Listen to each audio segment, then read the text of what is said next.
podium. Good evening. Yes, ma'am. Gentlemen.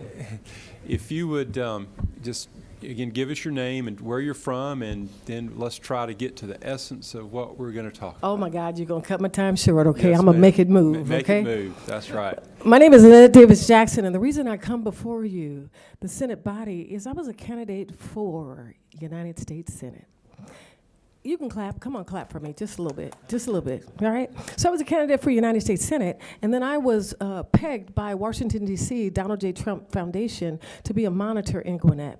I submitted a complaint form to the Gwinnett County voter elections and an email to Senator Ligon to include having a question on the military votes being duplicate. This is what I care about. There's a lot of things that I care about. But when I went to ask the Gwinnett County officials, where is the military vote being counted?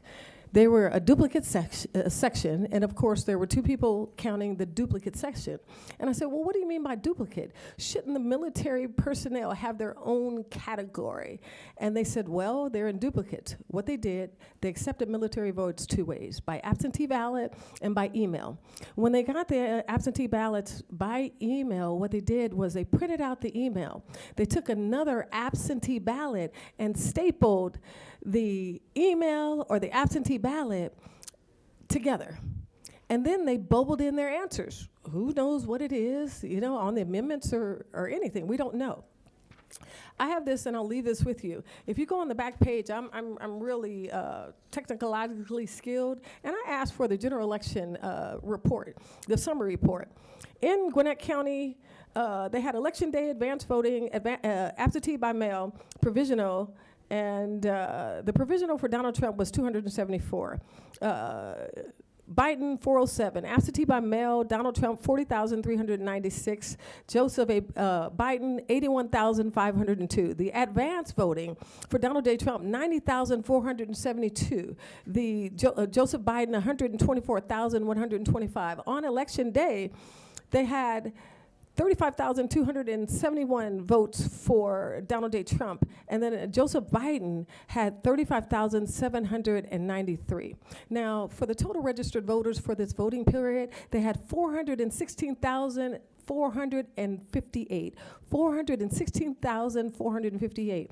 When you add up all the totals for all of these categories, it added up to 414,192. Now, the registered voters who voted was 416,458. So there's a margin of error. How I knew one margin of error in Gwinnett County was they counted the ballots 3 times, and they were short 30 votes. So what the election officials told them to do was scratch out the number that you had and put the number that you counted. So there was 30 ballots just on one that didn't have anything there. Then the precincts reported was 156 out of 156. That means the precincts were at 100%. The ballots cast were 827,758. I said before that the registered voters were 416,458 out of 581,467, which is a 71.62 margin. So I asked 827,000. Wait, where'd that come from? 758. They said that was page 2 of the ballot. Page 2 of the ballot. So I'm like, no, there's only one ballot, you know, but they had a second page. So you have to question that 827 and what did you count as ballots and what did you count as amendments or whatever? We have no idea. So if you go to my statement for the violations, I do consider it as being fraud, and I also supplied a copy of a report that I submitted, and I'll show you guys here. I did 2 reports. One report was on the elections form, right? So I didn't depend upon the GOP portal. I reported 3 days in a row, 4 entries each, so I reported 12 entries each that went into a portal, so you might be able to get that copy too. But what I did notice is that a lot of the locks on the bins were broken. And so a lot of the locks on the bins were broken, so there wasn't the proper security. So I stayed within one bin to see, what are you going to do with this lock? So they said, we're going to have to go outside. These are old bins. We're going to go outside, and we're going to get another one. I'm going to stay here. But then I looked at the scanner or the rubric as to all the precincts with the batches that are supposed to be a part of that bin. What I noticed that there was one precinct, and then down at the bottom that hadn't been checked red. What I found out was they didn't know where that precinct was. It wasn't in the bin. Where was it? It was in panel review. I didn't find that out till the next day. So here's what I asked. I asked that please make sure that all precincts are counted before one considers the box complete and takes it away. The way that they considered in Gwinnett the box is complete, they put it over in another area near where they tabulate the votes, and they put a green sticker on it. So a lot of the precincts had not been counted, but they went over to the green area as being counted. And I did put down the precinct numbers, you know, precinct number 137, batch number 7, total scanned was 50, and a clerk didn't know what to do with it. Another set of voters, absentee ballots had a red void stamp on it. And I'm like, where'd they get the void stamp? But they were unattended. So I made a copy of a complaint too. So I don't know, I'm probably the only one who did complaints, you know, and use their own complaint form. Hallelujah on that one. So that's what I noticed. I noticed that there were more Democrat monitors on the floor than Republican. We follow the laws. They had to issue a statement to say, you know, only one monitor per 10 tables, but they were flooded. Another thing I want to look at, and I think that points to the fraud, is Donald Trump did an executive order. He did an executive order regarding the establishment of task force on market integrity and consumer fraud. He did that on July 8th, 2018, and I'm wrapping up too.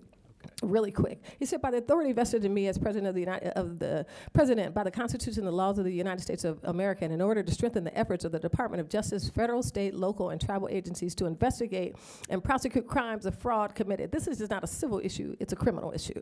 Against the United States government or the American people, recover the proceeds of such crimes and ensure just and effective punishment of those who perpetrate crimes of fraud. It is hereby ordered as followed, and this is voting fraud.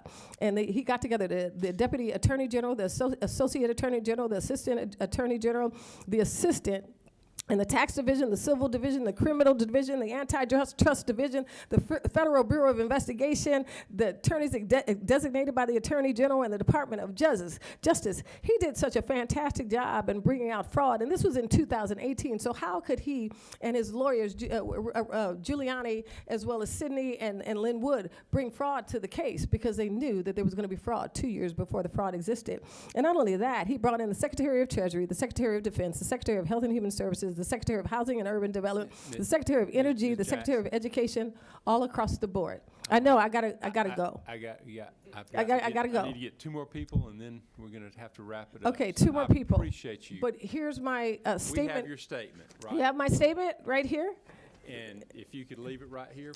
I will definitely leave it right here. Gentlemen, thank you so very much. I appreciate it. So I've submitted all the forms.